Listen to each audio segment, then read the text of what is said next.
Talk, shop, pop, movies. Hi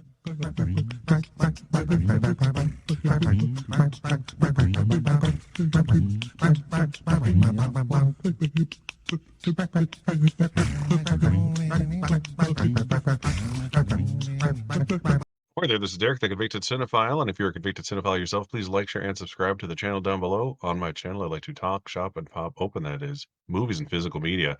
Let's see how I did. I did pretty well overall. So let's bring up everybody here on Gold Derby. So the number one guy with, look how few points he has compared to the number two guy, by the way. He got one more correct prediction, 99 out of 120 for 82.5%, but he only got 29,000 points. Second place guy got one less right, but he had about 16,000 more points. So he had his guesses in early, is what that means. Or he just played them right.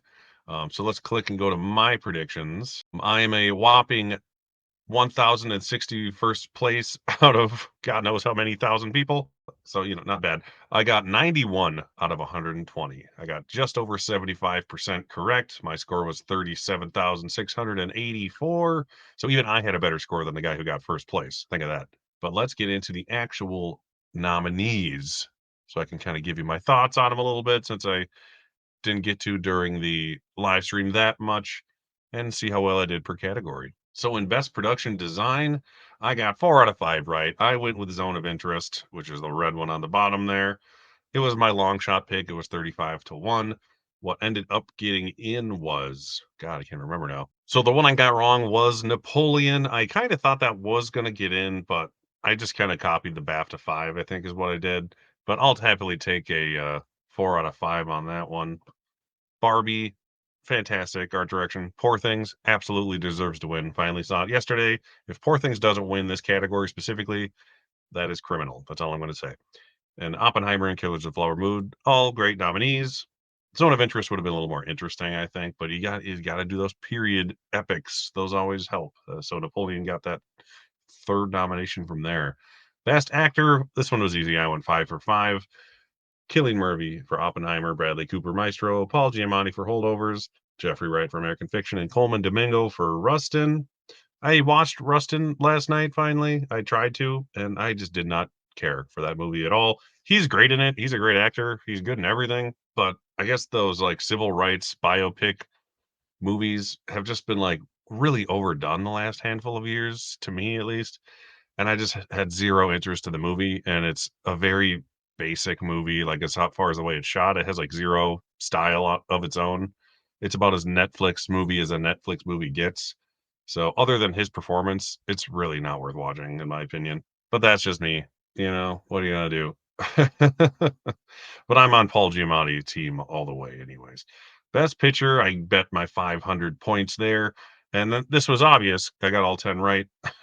Everybody got all 10 right, probably, on this one. Oppenheimer, Holdovers, Barbie, Poor Things, Past Lives, Maestro, Anatomy of a Fall, Zone of Interest, American Fiction, and Killers all got in. I didn't have like crazy amount of like odds on any of these. I had 20-1 odds for Barbie sort of earlier in the season. 18-1 for Anatomy of a Fall, 22-1 for Zone, stuff like that. Nothing crazy, but that was an easy category. One of the handful of categories I got perfect. The other one I went 500 points on, which is like their bonus bet. Normally it's only 100, was Best Actress. And Margot Robbie, like I sort of predicted to happen. Like I knew if anyone was going to miss, it would have been her. And that's what happened. She was my number 5 for a reason, missed to Annette Bening. Whatever. I need to watch Naiad. I'll probably watch that tonight. I was either going to watch that or Rustin last night, and Rustin was shorter. That's why I watched that one first.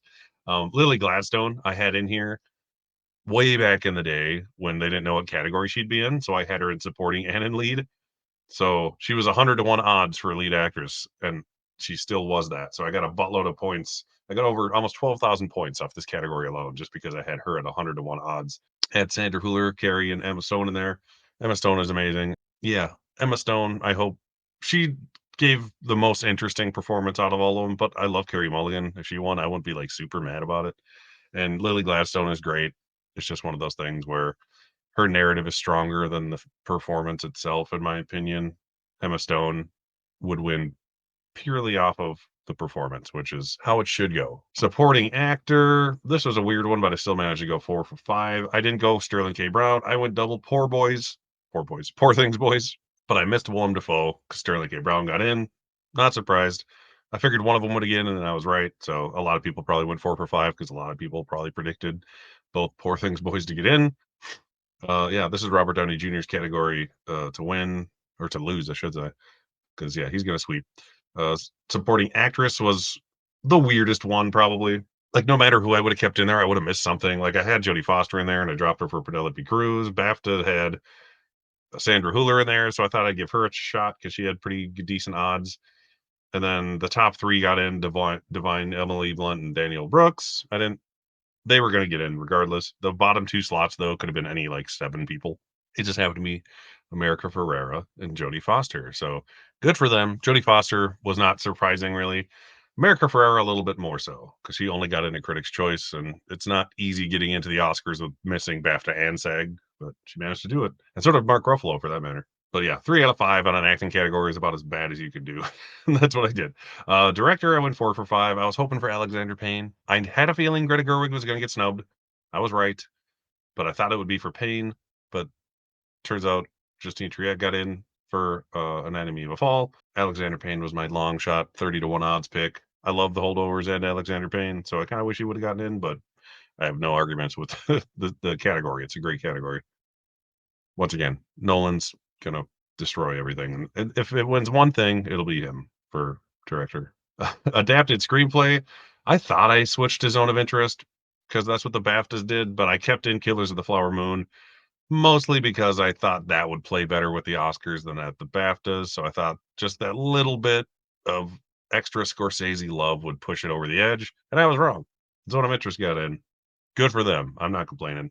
The other 4 I got right: Oppenheimer, Poor Things, American Fiction, and Barbie. Those were all obvious. It was really just that last slot going to one or the other. Original screenplay, I got all 5 right. May December, thank God, got that one nomination for itself. And then, Past Lives got in there. Maestro, Anatomy of a Fall, and Holdovers. So solid category. I have no complaints there, mainly because I got them all right. And the ones I've seen, I like. I need to see Past Life still. I'm going to see that as soon as possible. Same goes for Anatomy of a Fall. Animated feature, Teenage Mutant Ninja Turtles missed, which isn't surprising, but it missed to Robot Dreams, which kind of came out of nowhere. The other 4 seemed all but guaranteed to get in: Spider-Man, Boy and the Heron, Elemental, and Nimona. So 4 out of 5 there.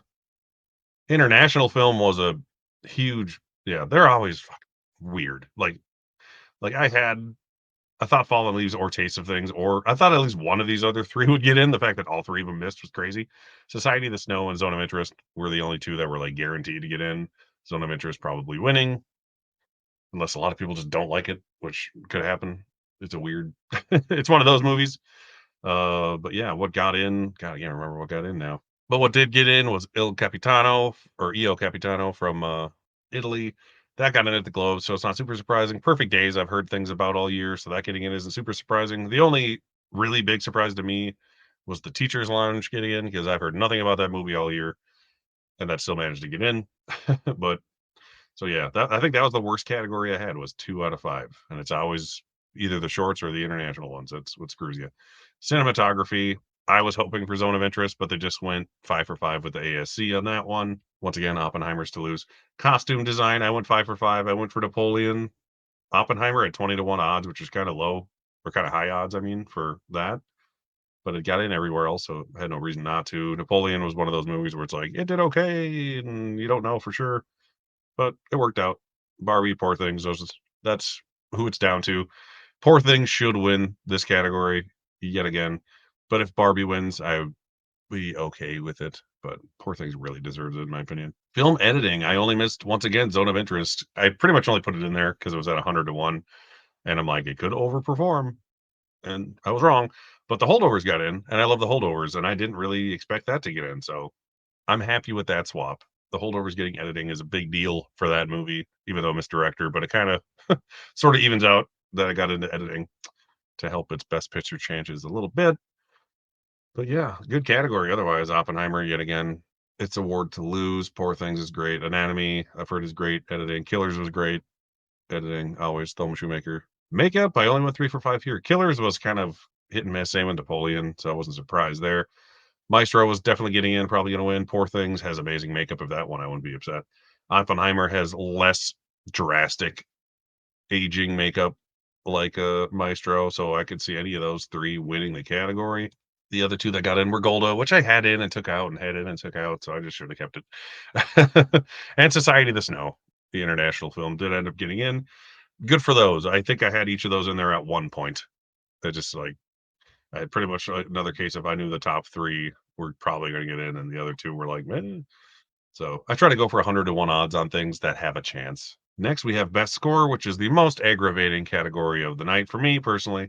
Oppenheimer's in, it's going to win. Killers is in, great. Posthumous nomination. Poor Things is in, amazing score in Poor Things as well. Zone of Interest missed, not surprisingly, because it only has 10 minutes of music. It missed to American Fiction, which is at least is like an inspired choice. It's not something that I would have expected to get in necessarily despite it's on the short list. That's the only reason I would have guessed it would get in. But the most painful snub of the entire morning, yet again, Spider-Man Across the Spider-Verse missing, despite getting into every single other award show for its amazing score by Daniel Pemberton. Lost to yet another John Williams score for Indiana Jones 5 because it's John Williams. Ugh. Come on. Like that could have bumped out Killers or Poor Things.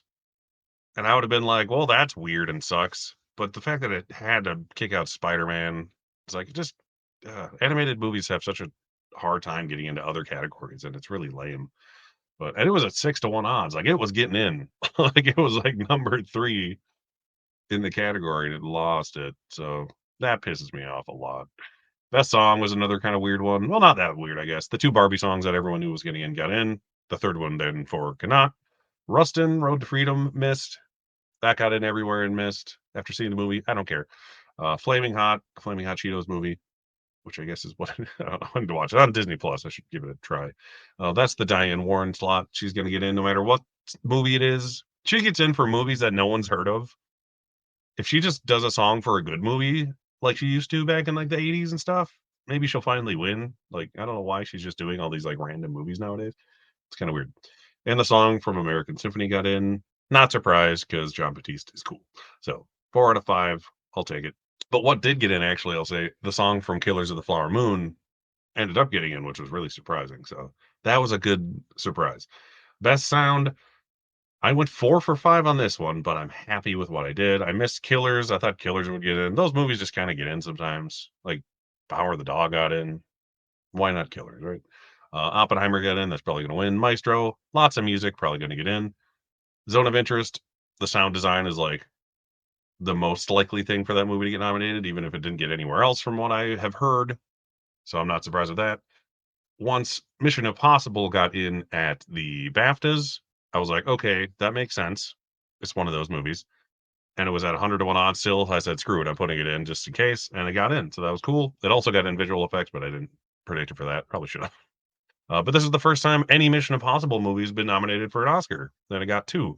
So cool. It broke the Mission Impossible Oscar nomination curse. Visual effects. This one was kind of weird. Guardians of the Galaxy was guaranteed. Creator was guaranteed.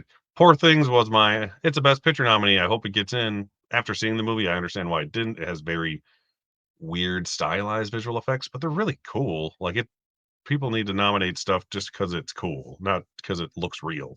Godzilla got in, which I should have expected. Like, I don't know why I didn't predict that.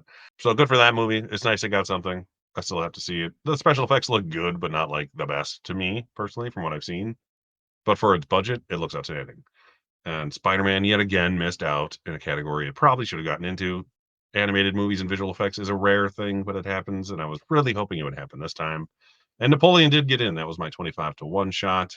And the other one I missed was, yeah, like I said, Mission Impossible. So okay, like, I get it. They make sense. It's like Top Gun's visual effects, it's kinda how Mission Impossible's visual effects could be seen, so the nominees are all good.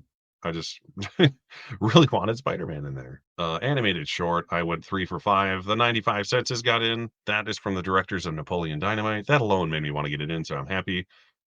I haven't seen any of these, so I won't say much otherwise. I think a lot of people kind of went 3 for 5 on most of these because a lot of the top few missed and a lot of the bottom ones got in, so everyone kind of had a mix. Documentary feature, 20 Days in Maripool and Four Daughters got in. Those were the 2 I most expected. Beyond Utopia, I expected, but it missed. Going to Mars, I've heard great things about, but it ended up missing. That was at 66 to 1. But Bobby Wine was at 44 to 1, and that got in. So I'm happy with 3 for 5 on. If I do at least 3 for 5 on the shorts, I'm happy. Yet again, 3 for 5 on Best Documentary Short. ABCs of Book Baiting, Last Repair Shop, Grandma and Grandpa, 99 Wipo. That's what it is. That had the lowest odds of everything I picked, and it got in because I've heard great things. And the other 2, like I said, I just copied the Oscar expert because worst case scenario, I figured I'd get 3 out of 5 right, and that's what happened. Live action short yet again. Henry Sugar, that is a Wes Anderson short. So the Napoleon Dynamite directors and Wes Anderson might both win Oscars this year for shorts. I kind of just want that to happen. I have like no dog in the race here, or pony or horse, whatever animal that you want to race. I don't have one of those. So I would love Wes Anderson to finally win an Oscar. It's kind of lame. It has to be for a short, but he's overdue. Like he genuinely deserved to win something along the line of these days, the last 20 years or so. And just the Napoleon Dynamite directors getting an Oscar would just be amazing. That's just a me thing. And that is all of my predictions. Like I said, I got a hair over 75% right. 3 out of 7, 3/4 correct is pretty good out of 120 nominations. I'll take it. That's usually about how good I do. I usually don't go anywhere over like 85. The winners are usually easier to pick, especially the year of Coda, where I got one wrong because everybody got one wrong except for that one guy who lucky guessed the short. That was the only thing that wasn't the top pick on Gold Derby. Once again, my name is Derek, the Convictus Cinephile. Thank you for watching, and I'll see you next time. Talk, shop, pop, movies.